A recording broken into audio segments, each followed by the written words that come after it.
여러분 12월 한 달도 하나님의 은혜 안에서 하나님의 보호하심과 인도하심과 지키심의 은혜 가운데 평강하기를 주의 이름으로 축복합니다. 여러분은 살아가면서 내 마음의 중심에 무엇을 가장 소중하게 붙들고 살아가고 계십니까? 내 인생에 있어서 이것 없으면 정말 안 되는 것. 나는 이것을 가장 소중하게 생각하고 간직하고 기억하고 지켜가고 있습니까? 과연 그게 무엇일까요? 어떤 분들은 손주들일 수도 있어요. 자식은 둘째치고 손주. 어떤 분들은 그래도 자식. 어떤 분들은 본인이 지금 가지고 있는 통장의 잔고. 어떤 분들은 이번에 집이 쑥쑥쑥 올라갔는데 그 집값 올라간 걸 보고 막 기뻐하면서 마음의 중심에 그 집. 어떤 분들은 좋은 차. 뭘까요? 여러분의 마음속에는 무엇을 꽉 붙들고 살아가고 계십니까? 그래서 다른 사람들이 여러분을 부를 때 아, 저 사람은 이런 사람이야 라고 평가할 때 어떤 가치 있는 평가를 듣고 계십니까? 오늘 본문에는 무엇을 자신의 마음의 중심에 붙들고 사는가를 보여주는 등장인물이 나옵니다. 연극으로 따지면 등장인물이 구체적으로는 무대에 서 있는 사람은 이삭이고요. 그 이삭 앞에 에서가 있습니다. 그리고 저 천막 뒤에서 귀를 쫑긋이 세우면서 둘의 이야기를 듣고 있는 리브가가 등장을 하죠. 그러나 이 무대 상황 앞쪽에는 어떤 일이 있었느냐? 창세기 27장의 장제목은 이삭 축복입니다. 그 이야기는 이삭이 축복한 이야기인데 장자권의 축복 기도를 에서에게 주려고 에서에게 명합니다. 나는 네가 사냥해서 잡아둔 고기를 요리해서 주면 참 좋더라. 내가 그거 먹고 힘을 내서 너를 축복하기 원한다. 장자의 축복 기도를 하겠다고 했습니다. 그 얘기를 리브가가 듣고요. 야곱을 시켜서 에서인 척 했습니다. 그래서 30절에 뭐라고 얘기하냐면 이삭이 야곱에게 축복하기를 마침에. 그러니까 요 현장 연극 무대 앞에 바로 앞에 무대는 뭐냐면 에서인 줄 알고 이삭이 야곱이 변장하고 온 그 야곱에게 머리에 손을 얹고 장자권의 축복 기도를 했습니다.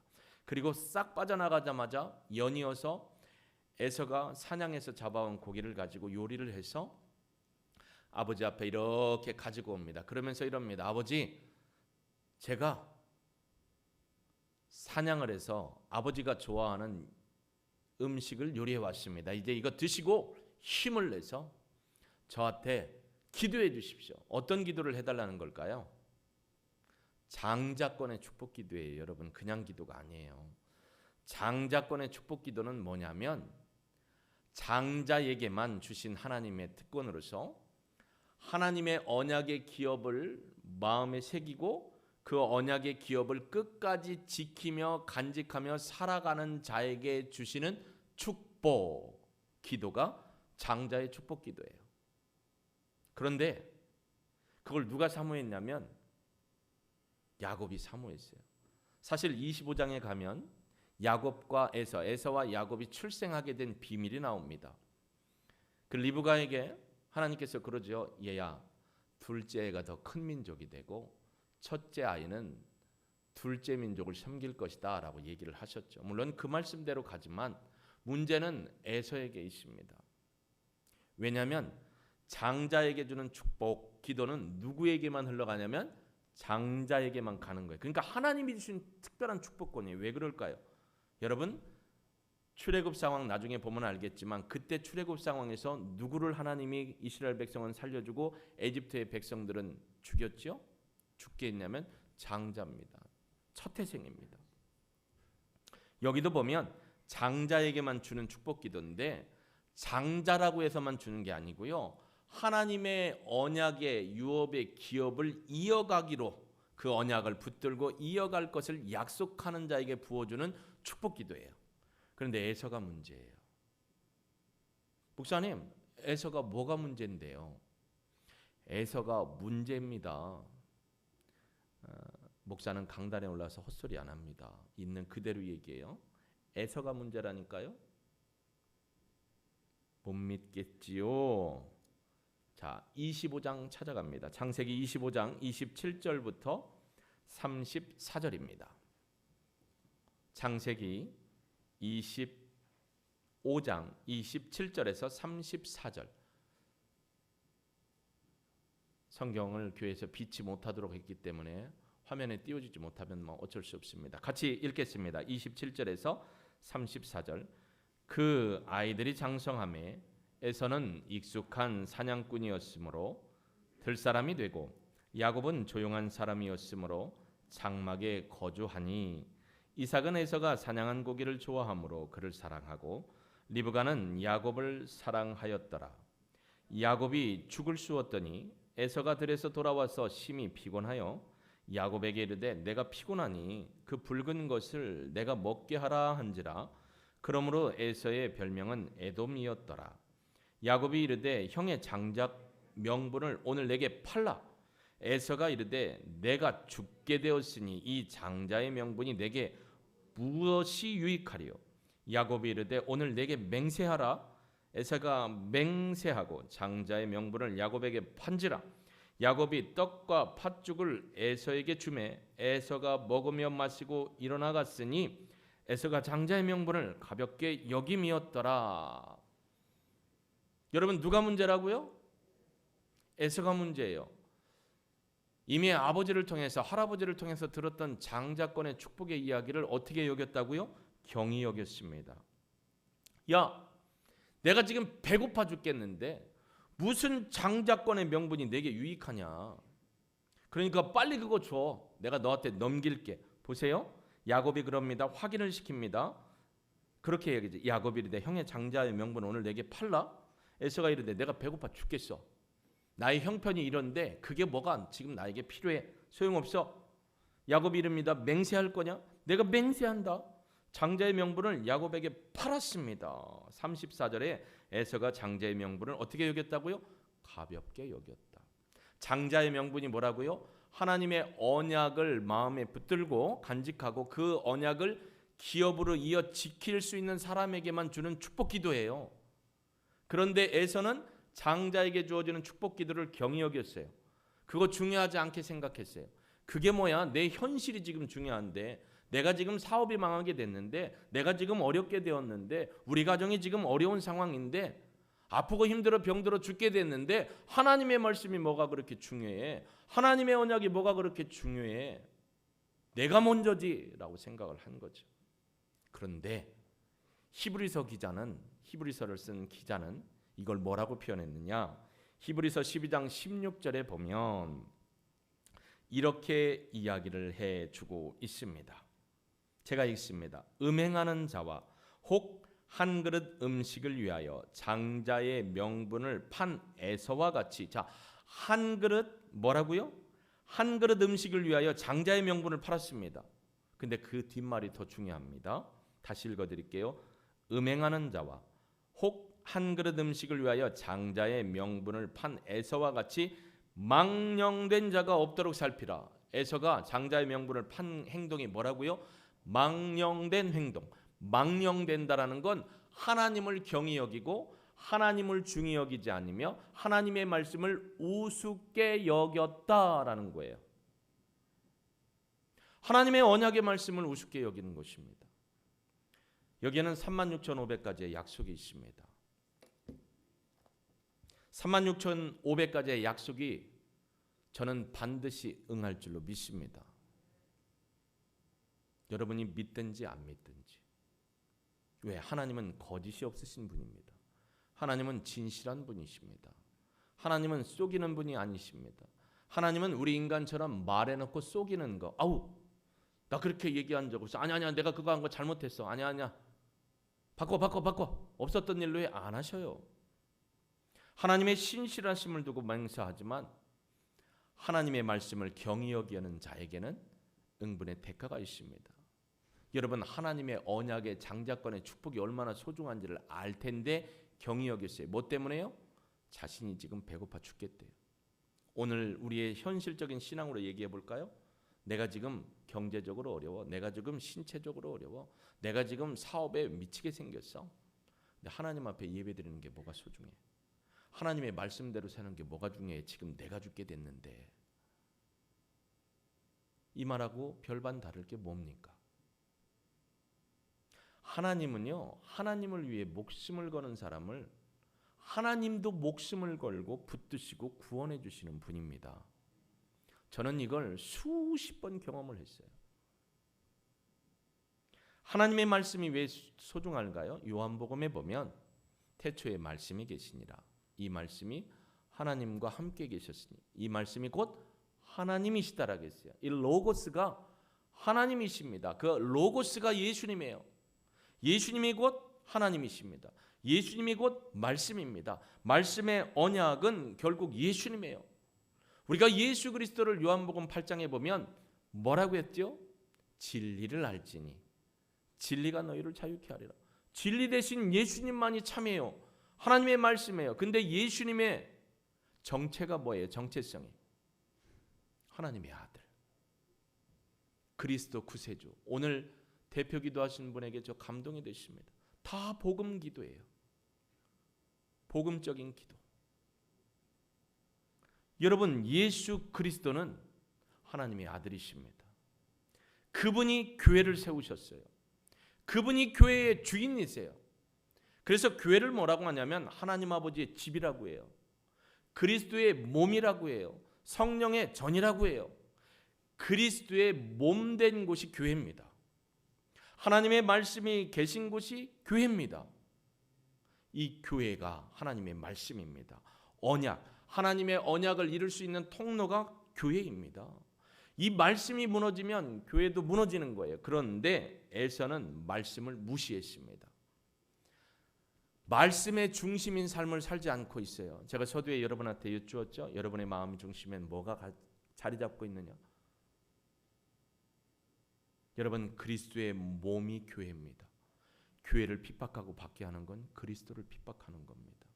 그리스도를 박해하는 겁니다. 교회가 무너지고 공격을 당하고 있는데 그걸 의분과 공분과 공의로움을 갖지 못하면 이건 철저히 그리스도인이 아닐 수 있습니다. 스바냐서 2장 3절 키버스죠. 여호와의 말씀을 지키는 자들아, 여호와의 말씀을 지키는 겸손한 자들아, 여호와를 찾으며 공의와 겸손을 구하라라고 했어요. 혹시 하나님이 심판의 때에 너희를 구원해 줄 것이다. 하나님의 뜻을 찾고 하나님의 공의로움을 찾고 겸손히 서는 자들은 하나님의 말씀을 받고 지키는 자예요. 그 말씀이 언약의 말씀이기 때문에. 그 언약의 말씀인 보루가 어디? 교회예요. 지금 교회가 얼마나 공격을 받고 있습니까? 여러분, 전 잠 못 자요. 금식하며 기도하고 웁니다. 목사이기 때문에요? 아니요, 그리스도인이기 때문에 그래요. 교회를 공격하는 그 어떤 것도 하나님 앞에는 바로 설 수가 없습니다. 그래서 회개하고 기도하도록, 그들이 깨우치고 구원받도록 기도합니다. 교회를 대적하는 건 하나님을 대적하는 거예요.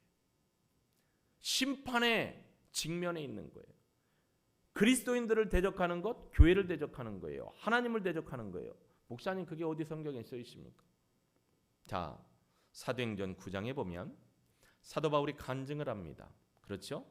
내가 하나님을 섬기는 열심으로 하나님을 위해서 예수 믿는 것들 잡아서 다 구속시키려고 다마스커스, 다메섹에 가서 그들을 잡아오겠다고 가는 도중에 하나님이 만나주시죠. 부활하신 예수 그리스도가 빛으로 만나주십니다. 사울아, 사울아, 네가 왜 나를 핍박하느냐? 사울이 핍박한 건 누구였어요? 그리스도인이었죠. 당시의 초대교회였죠. 근데 하나님은 뭐라고 말씀하세요? 나를 핍박한다라고 했어요. 교회를 핍박하는 건 하나님을 핍박하는 겁니다. 성도를 핍박하는 건 하나님을 핍박하는 겁니다. 여러분, 바로 하셔야 돼요. 이런 상황에 우리가 공분을, 공의로운 마음을 갖지 않는 건 하나님의 백성 아닙니다. 오늘 말씀을 마음에 새기지 못하면, 하나님의 약속을 새기지 못하면 에서와 같은 사람입니다. 목사님, 그래도 에서가 문제 아니라 야곱이 문제잖아요. 속였잖아요. 네, 속인 인생 그 어떻게 살았죠? 뭐라고 하죠? 내가 짧게 우리 조상들의 삶보다는 좀 짧게 살았는데 어떤 삶을 살았다고요? 험난한 인생을 살았다겠어요. 사람을 속였어요. 하나님도 속였어요. 그러니까 어떻게 해요? 다 속는 인생 살았어요. 그것이 끝날 때까지 하나님의 축복에 그에게는 닫혔습니다.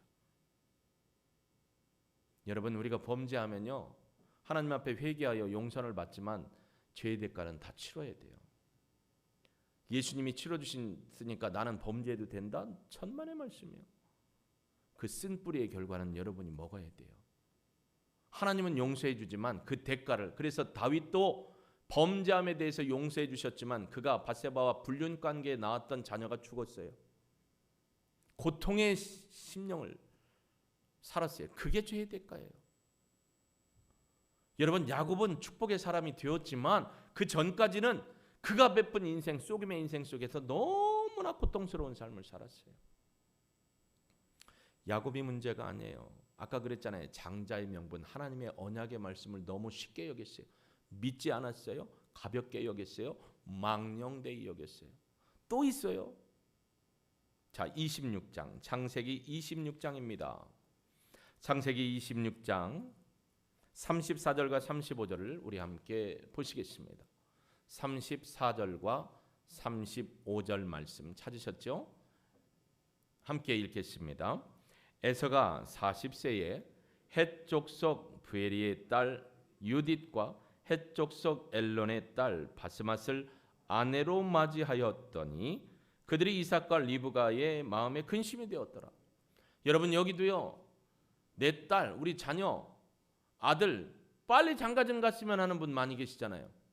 장가 가면 어때요? 얼마나 좋아요, 기쁘고. 근데 이삭과 리브가의 마음이 뭐였다고요? 기뻐했다예요? 근심했다예요? 근심했다예요.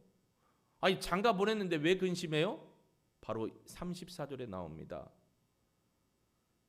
헷 족속의 자녀들을 데리고 와서 결혼도 한 번이 아니라 두 명의 부인을, 인간이 타락한 이후에 두 명의 부인을 맞이했어요. 람에게 후손들이. 결혼은 하나님이 아브라함을 부르셔서 축복하실 때 민족의 신앙 공동체를 중히 여겼어요. 만약에 헷 족속의 이 두 여인들이 에서가 하나님을 온전히 믿는 믿음의 신앙으로 그들도 돌아와서 나도 하나님을 섬기겠다라고 하면 결혼에 문제가 없어요. 그런데 하나님을 섬기지 않는 여인들을, 그것도 한 번 결혼이 아니라 동시에 두 여인을, 성경에는 그게 없어요. 하나님은 갈빗대 하나를 취해서 하나를 만들었어요. 인간이 범죄하고 나서 람에게 후손이 어떻게 했어요? 두 명의 여인을 취했죠. 인간의 교만이고 말씀을 어김입니다. 두 가지예요.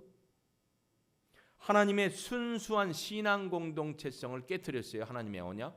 둘째, 결혼 문제도 이렇게 된 거예요. 그래놓고 뭐라 하냐면, 죄송합니다, 좀 심한 말 쓰겠습니다. 내 이놈의 새끼 반드시 너를 죽여버릴 거야 라고 하죠. 이놈 봐, 아버지 이제 곡소리 할 때가 있다. 아버지 돌아가시면 내가 반드시 칼로서 너를 죽여버릴 거야. 이게 형제의 난이 일어납니다. 재산, 땅, 복된 걸 가지고 형제가 난을 일으켰습니다. 참 수치스러운 일이죠. 자, 보십시오. 다시 본문으로 들어가면 이삭이 축복을 하고 보냈습니다. 에서가 들어왔습니다. 이삭이 그럽니다. 야, 너 누구냐? 그렇게 나와 있죠. 32절, 그의 아버지 이삭이 깜짝 놀랍니다. 그에게 이르되 그 앞에 있는 에서, 야, 너는 누구냐? 이걸 음윤 또 리듬을 넣어서 소리내면 이렇습니다. 너는 누구냐라는 거예요. 야, 너 누구야? 조그맣게 에서 왔다 갔는데? 깜짝 놀라는 거예요. 아버지, 저 에서입니다. 에서. 야곱이 아버지를 속였습니다. 그의 이름을 야곱이라고 하는 게 맞습니다. 사기꾼, 속이는 자라고 하는 게 맞습니다. 아버지, 저한테도 좀 축복권 주십시오. 축복 좀 해주세요. 축복이 한 번이에요? 하나? 장자권의 축복은 하나예요. 두 번이 없어요. 그래도 때를 씁니다. 그러니까 39절과 40절 볼까요? 같이 읽습니다. 39절 40절 읽습니다. 시작. 그의 아버지 이삭이 그에게 대답하여 이르되 내 주소는 땅의 기름짐에서 멀고 내리는 하늘 이래서 멀 것이며 너는 칼을 믿고 생활하겠고 내 아우를 섬길 것이며 내가 매임을 벗을 때에는 그 멍에를 내 목에서 떨쳐버리리라. 여러분, 이게 축복이에요? 장자권의 축복은 하나님의 언약을 붙들고 그 언약을 지켜나가는 믿음의 사람에게 주는 축복이에요. 그러니 부스러기라도 받으려고 했는데 그냥 있는 그대로 받았어요. 너는 땅의 기름짐에서 멀어. 제가 여러분 마지막 축도할 때 뭐라 그러죠? 하늘의 복과 땅의 기름짐에 대해서 축복하죠. 땅의 기름짐에서 너 멀다라고 얘기하는 겁니다. 하늘의 비도 너하고는 멀어. 너 농사 못 짓고 살아. 너는 그냥 칼 들고 살아야 돼. 다른 말로 얘기하면 사냥꾼으로 살면 되는데 사람 죽이는 데 쓰면 안 되죠. 근데 에서는 뭐래요? 결단하기를 내가 사람을 죽이겠다. 나중에 보십시오. 이스라엘 백성이 가는 곳곳마다 이놈의 족속이 그냥 칼 들고 와서 너무 약속의 백성을 괴롭힙니다. 창세기는 언약의 책이에요. 창세기는 셈 족속, 하나님의 택한 족속과 어느 족속이에요? 가나안 족속, 야벳 족속, 가나안 족속, 함의 족속. 선택받은 백성과 선택받지 못한 백성에 대한 계보의 줄기로 내려옵니다. 그러면서 창세기에는 언약의 책이에요. 어떤 언약이 있었죠? 여러분 잘 기억하실 겁니다. 창세기 9장에 무지개 언약, 15장에 햇불 언약, 또 거기에 보면 17장에 할례 언약, 그리고 나서 또 무슨 언약이냐면 28장에 사닥다리 언약, 그리고 35장에 베델 언약이 있습니다. 그 언약 말고도 많은 언약의 책입니다. 장자권의 축복을 주신 그것을 함부로 여겼어요. 소홀히 여겼어요. 여러분에게 주신 하나님의 말씀의 약속을 소홀히 여기지 않기를 주의 이름으로 축복합니다. 여러분은 말씀 중심의 사람이 되기를 주의 이름으로 축복합니다. 말씀을 믿고 지켜 행하는, 오늘 새벽에도 말씀드렸지만 우리 그리스도인들의 말과 행실이 정직하고 거룩해야 될 이유는 우리가 말과 행실이 거룩하지 못하면 하나님의 영광이 가려지는 거예요. 우리가 말과 행실이 거짓되면 하나님을 거짓말쟁이로 만드는 거예요. 저는 분명히 말합니다. 교회는 하나님의 것입니다. 교회는 그리스도의 몸입니다. 교회를 공격하는 것에 대해서는 저는 목숨 걸고 막을 겁니다. 여러분, 우리 한국교회 역사도 그렇습니다. 대한민국에 신앙이라는 들어온 것이 통일신라 시대부터 천주교의 영향이 들어오죠. 그리고 구한말 시대, 그리고 우리가 강점, 일제 강점기 시대, 또 6.25 시대, 그리고 이제 경제개발의 시대로 갈수록 많은 순교자들의 피가 이 땅에 흐릅니다. 교회를 지키기 위해서, 신앙을 지키기 위해서. 우리가 잘 아는 주기철 목사님 같은 경우에는 일제 시대의 신사참배를 거부합니다. 그래서 병상, 옥중 병사하셨습니다. 순교하셨어요. 주기철 목사님 비슷한 연배였던 손양원 목사님, 이 공산주의 사상에 영향을 받은 사람들에 의해서 순교당하셨습니다. 믿음을 지키다가, 교회를 지키다가 그러셨어요. 박관준 장로님이셨지만 하나님의 몸된 교회를 일제시대와 6.25 시대에 신앙을 지키고 교회를 지키다가 순교하셨습니다. 가깝게는 탁명환 수장님, 이단과 사이비로부터 교회를 지키고 진리를 나타내기 하다가 테러당하셔서 순교당했습니다. 여러분, 너무나 많은 분들이 교회를 지키기 위해 순교당했습니다. 이런 상황을 우리가 보고 교회가 무시받고 공격받는데 가만히 있는다? 여러분, 그리스도인이라면 그럴 수 없습니다. 눈물로 탄환하며 기도를 하든지, 하나님 앞에 금식하며 하나님의 말씀대로 서게 하든지 나서야 합니다. 예를 들어 여러분의 집에 돌을 던지고 계란 투척을 하는데 그걸 가만히 허허 나라가 하는 일이니까. 여러분 아버지를 공격하고 함부로 대하고 때리는데 허허 나라가 하는 일이니까 라고 하시겠어요? 제 말이 하나님의 법에 틀린 것입니까? 제가 선포하는 게 영적인 지도자로서 성도들을 바로 깨우고 교회를 살리는 일에 틀린 말입니까? 여러분이 애국심이 있다는 건 하나님의 교회가, 하나님의 나라인 대한민국에서 하나님의 능력 있는 삶을 사는 그리스도인들이 이 나라의 민족을 위해 충성할 수 있는 길이 뭐냐? 신앙으로 바로 서서 이 민족 가운데 거룩함과 진실함과 정직함과 순결함과 순전함으로 우리의 삶으로 이 민족을 지켜나가는 게 진짜 애국입니다. 어느 사상이나 논조나 이론이나 철학이나 논리에 우리는 넘어가지 않습니다. 저는 예수 그리스도 이외에 그 어떤 것도 따르지 않습니다. 어제 목사 안수식이 있었습니다. 토요일 날 움직이는 거 참 힘듭니다. 코로나 때문에 그 교회에 딱 40명만 안수 받는 분, 안수하시는 분, 초대한 분 포함해서 40명만 딱 들어가게 돼 있고 방역 철저히 했습니다. 제가 시치위원장이기 때문에 설교를 했습니다. 앞에 나오셨습니다. 시치위원장이라 서약도 받았습니다. 공포도 했습니다. 앞에 나오도록 했습니다. 손 들라고 했습니다. 자, 서약할 건데 제가 10초 시간을 드립니다. 내가 이대로 이거 목사 잘못되면 안 되겠다 싶어서 이거 잘못된 선택이면 그냥 손 내리고 들어가 그냥 가시라고 했어요. 저 옆에 대수술을 받아서 움직임이 거동이 어려운 어머님이 저기 앉아 계셨어요. 80이 넘으셨어요. 그 어머님을 보는데 저 목사 안수 받을 때 저희 아버지 어머님이 생각났어요. 그때는 바로 요 앞에 앉으셨어요. 어머님이 저기 계십니다. 하나님이 보고 계십니다. 자, 서약할 건데 내가 이거 잘못된 길로 들었었다 싶으면 그냥 손 내리고 가십시오 했더니 안 가시더라고요. 5가지 서약을 받았습니다. 그리고 갈라디아서 1장 6절에서 10절 말씀을 가지고 얘기했습니다. 하나님을 기쁘게 할 거냐? 사람을 기쁘게 할 거냐? 하나님을 좋게 할 거냐? 사람을 좋게 하는 종이 될 거냐? 다른 복음을 전할 거냐? 어떻게 하시겠습니까? 오직 예수님만 전하겠습니다. 진리입니다. 예수님만이 참 진리입니다. 오늘 대표 기도해 주신 안수 집사님 기도처럼 예수만이 구원입니다. 교회는 예수의 몸입니다. 교회를 지켜야 됩니다. 순교자들의 피가 이곳에 흘러가고 있어요. 여러분, 침례교로 얘기하면 신사참배 거부했습니다. 침례교 모든 문이 교회가 닫혔습니다. 우리 침례교 역사 속에. 그러면 어디에 성도들이 모였을까요? 가정에 모였겠죠. 소공동체로 가정에서 모여서 교회 문이 열리기를 기도했겠죠. 또 운동장에서 모여서 예배드렸겠죠. 이게 침례교 신앙입니다. 제가 공부해본 MBTS 미드웨스턴 베프티스트 시알러지컬 세미너리, 제가 명예를 위해서 박사 공부하는 게 아니라 우리 동일교회에 저를 보내주신 목적이 무엇인가를 알기 위해서 기도하는 가운데 건강한 교회를 세우라는 하나님의 마음이 있어서 제가 어렵게 교회 살림도 어려운데 교회 살림을 통해서 공부를 하는 게 For the Church입니다.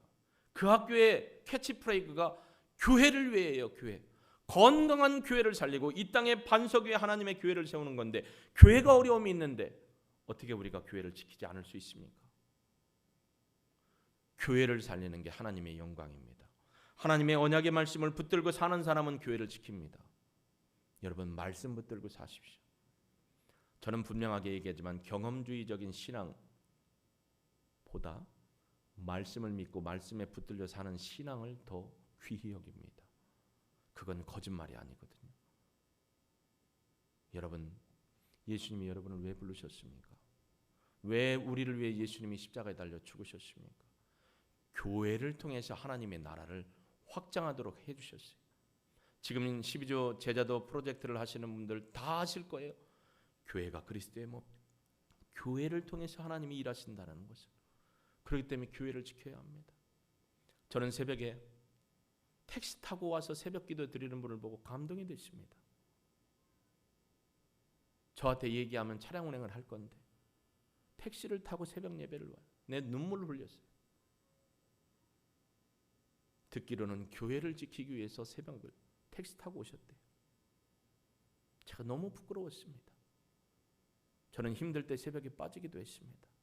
요즘 사단의 공격을 받으면서 몸이 너무 아프기 때문에 힘들 때 빠지기도 했습니다.